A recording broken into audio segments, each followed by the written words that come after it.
നമസ്കാരം. ഇസ്രായേൽ രാഷ്ട്രീയം വീണ്ടും നിർണായക വഴിത്തിരിവിലേക്ക് നീങ്ങുകയാണ്. രാജ്യത്തെ പൊതുതിരഞ്ഞെടുപ്പ് പ്രഖ്യാപിക്കപ്പെട്ടതോടെ പ്രധാനമന്ത്രി ബെഞ്ചമിൻ നെതന്യാഹുവിന്റെ നേതൃത്വവും രാഷ്ട്രീയ ഭാവിയും വീണ്ടും ജനവിധിക്ക് മുന്നിലെത്തുകയാണ്. ദീർഘകാലമായി ഇസ്രായേൽ രാഷ്ട്രീയത്തിലെ ഏറ്റവും സ്വാധീനമുള്ള നേതാക്കളിൽ ഒരാളായ നെതന്യാഹു നിരവധി പ്രതിസന്ധികളെയും യുദ്ധകാല തീരുമാനങ്ങളെയും ആഭ്യന്തര രാഷ്ട്രീയ സംഘർഷങ്ങളെയും നേരിട്ടാണ് ഈ തിരഞ്ഞെടുപ്പിലേക്ക് കടക്കുന്നത്. എന്നാൽ ഇത്തവണത്തെ തിരഞ്ഞെടുപ്പ് ഒരു സാധാരണ അധികാരമാറ്റത്തിന്റെ പോരാട്ടം മാത്രമല്ല. സുരക്ഷ, സമ്പദ്വ്യവസ്ഥ, ഗാസ യുദ്ധത്തിന്റെ പ്രത്യാഘാതങ്ങൾ, സഖ്യരാഷ്ട്രീയത്തിലെ അസ്ഥിരത, സർക്കാരിനെതിരായ വിമർശനങ്ങൾ എന്നിവയെല്ലാം ചേർന്ന് അദ്ദേഹത്തിന്റെ നേതൃത്വത്തെ വോട്ടർമാർ എങ്ങനെ വിലയിരുത്തുമെന്നതാണ് ലോകം ഉറ്റുനോക്കുന്നത്.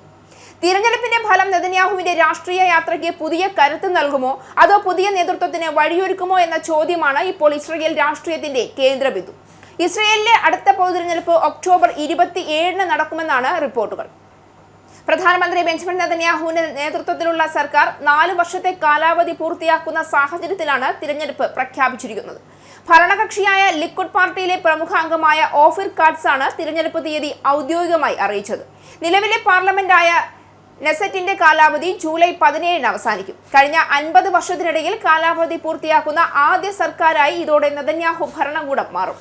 സെപ്റ്റംബർ 7 തിരഞ്ഞെടുപ്പിൽ മത്സരിക്കുന്ന സ്ഥാനാർത്ഥികളുടെ പട്ടിക സമർപ്പിക്കേണ്ടതുണ്ട്. തിരഞ്ഞെടുപ്പ് പ്രഖ്യാപനത്തിനു പിന്നാലെ പുറത്തുവന്ന അഭിപ്രായ സർവേകൾ പ്രകാരം കടുത്ത പോരാട്ടമാണ് ഇസ്രായേലിൽ നടക്കാൻ പോകുന്നത്.